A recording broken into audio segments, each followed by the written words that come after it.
My name is Mitra Manesh. I'm a servant. I serve through teaching, coaching, consulting, or any other way that I can find to share what I know with those who want to know. And this Lights On podcast is one of those ways. It was created with consciousness and mindful living in heart. So join us as we travel through many roads of learning and transformation together.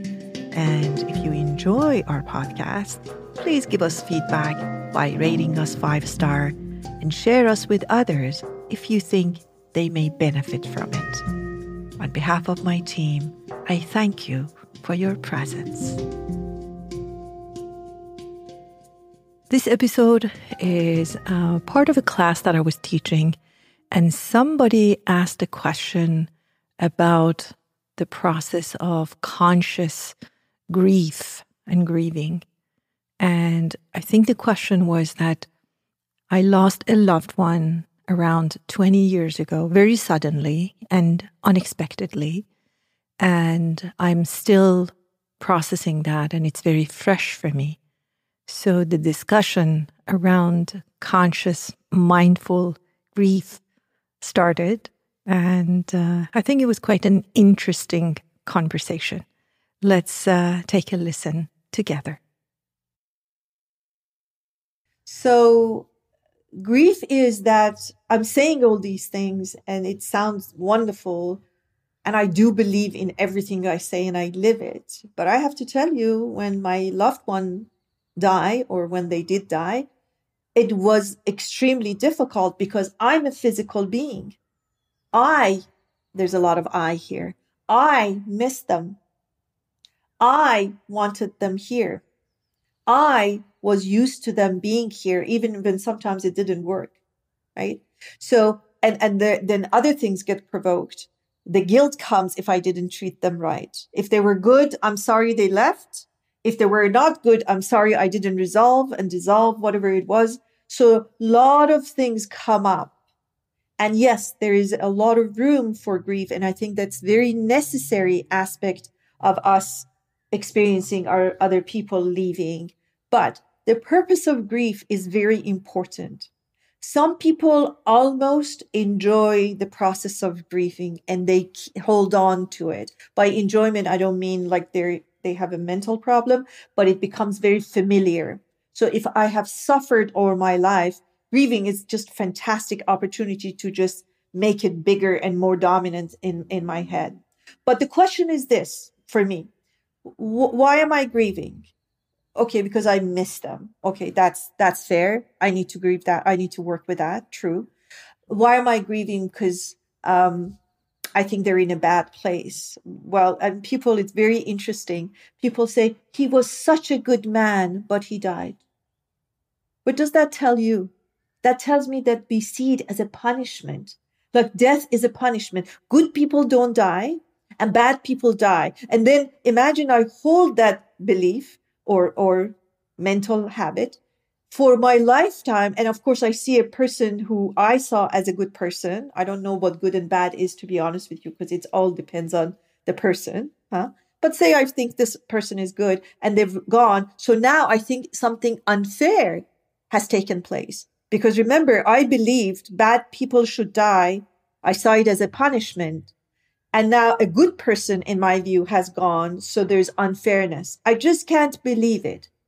So coming back to the grieving question, yes, grieving is a very important aspect of us because no matter what our beliefs are, we're going to miss them or feel bad about it or something. And also sometimes it's a practicality. If like my partner or somebody that I live with or my family member dies, it's like, what do I do? There's a huge void now. How do I, compensate for that? But the intention of it needs to be for moving forward.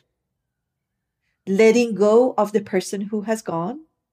And I really mean that by letting go. I don't mean forget about them and don't love them. By the way, love is also talking very Kalota. Love is the eternal energy that never, ever dies. Never, ever dies. I lost my father when I was 14. 50 years later, almost, I still have the same love for him. So love is an energy in that sense, not the love that we talk about. I love pizza, but the like real love is true love is eternal as well. So I hold the love. I let go of the person because you understand that there is, because we realized if we accept that this is an energetic field and we have come in the physical body, but the energy is moving forward. So there must be something else that it's going to be experiencing because energy doesn't die. It just changes its form, right?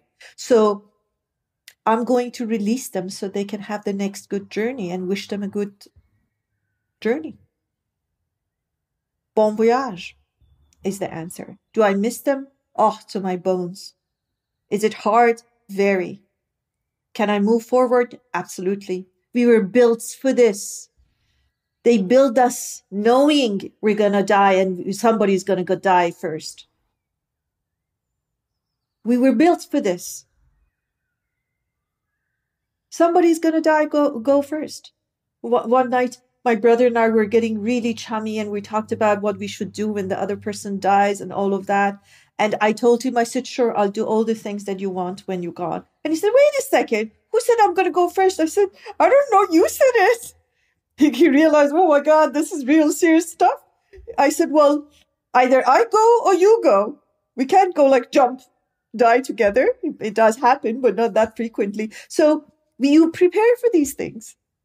You prepare for these things and you do it for the purpose of moving forward. And then the question becomes, how do I really enrich my life because of the experience I had? How can this serve me? Question changes. It's all about the question. I taught a class on asking the right questions. What was it? Change your questions, change your life. So if I'm asking, why did it happen? There is no answer for that, Barry. Forever I can ask that. Why did he go? Why did he go so early? And people say these things early, late, as if I have the wisdom to determine when people should leave. There are people who only want to experience being birthed and then they want to leave. It's not my business. Who has determined what is the right age for leaving? They left early. I said, when was the expiry date? You can't mess with people too much because this is a sensitive area. But honestly, like, what do you mean early? If I die today, am I dying early?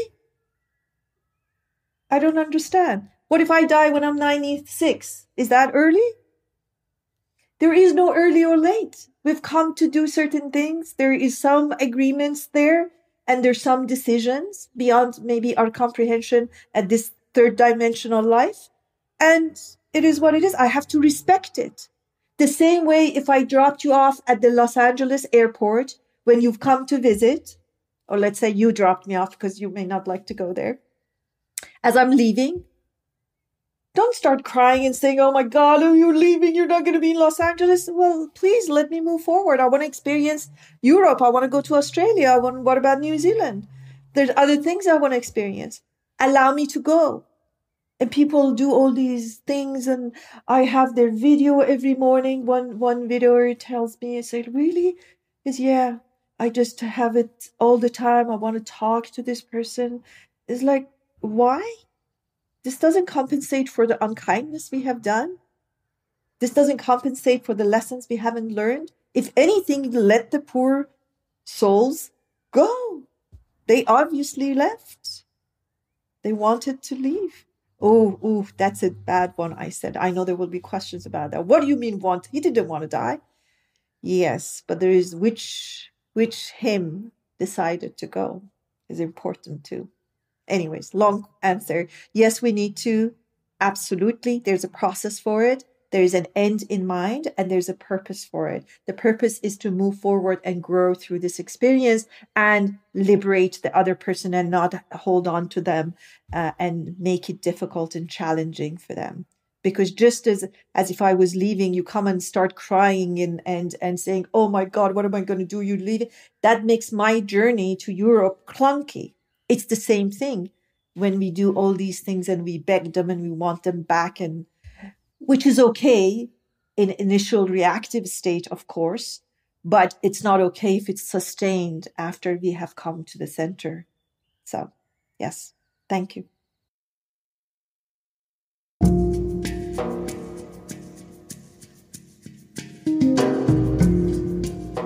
hope this episode answered the question or two for you, or provoked and inspired questions in you. I'm so grateful you showed up and listened up.